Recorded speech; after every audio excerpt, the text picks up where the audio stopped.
valiant heroes of Tales of Symphonia reunite to thwart evil once again in Dawn of the New World, Namco Bandai's upcoming RPG for the Wii.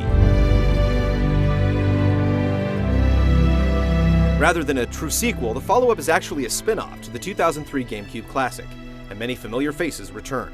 Set 2 years after the events of Tales of Symphonia, Dawn of the New World shifts focus to a young boy named Emil. Emil's life is turned upside down when he learns the legendary Lloyd Irving was responsible for the death of his parents. After rescuing a young girl named Marta, Emil agrees to accompany her on her journey, as well as fulfill his personal vendetta. Dawn of the New World retains many of the elements found in the original, but there is one major alteration. Instead of crossing a massive 3D overworld, players will now simply point and click on a 2D map to move around.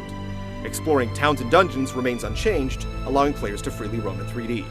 As in previous Tales games, the use of the Sorcerer's Ring comes into play for solving puzzles, and this time around players utilize the Wii Remote. When aiming the device, the character will become immune to enemy assaults for the time being, allowing players to concentrate on the task at hand. The combat system remains intact and unaltered. Battles take place in a 3D arena and are in real time. Players equip various arts to utilize in battle alongside their basic attacks and attempt to perform combos on their opponents. The Unison attack also makes a return and is triggered once the gauge on the bottom of the screen fills up. In another edition, players can capture defeated monsters and utilize them in battle, just like traditional party members. Many of the locations from Tales of Symphonia are still present and nearly identical to the original imaginings. However, as a result of the merging of the two worlds of Sylvarant and Tethiala at the end of Tales of Symphonia, the climates have radically shifted, resulting in odd scenarios such as a desert town blanketed in snow.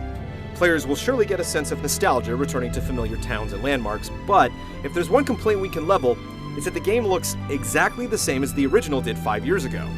Also, because of the Wii Remote functionality, there's no support for a traditional controller. Dawn of the New World is looking to deliver a solid, semi-sequel that caters to the fanbase, but not much beyond that.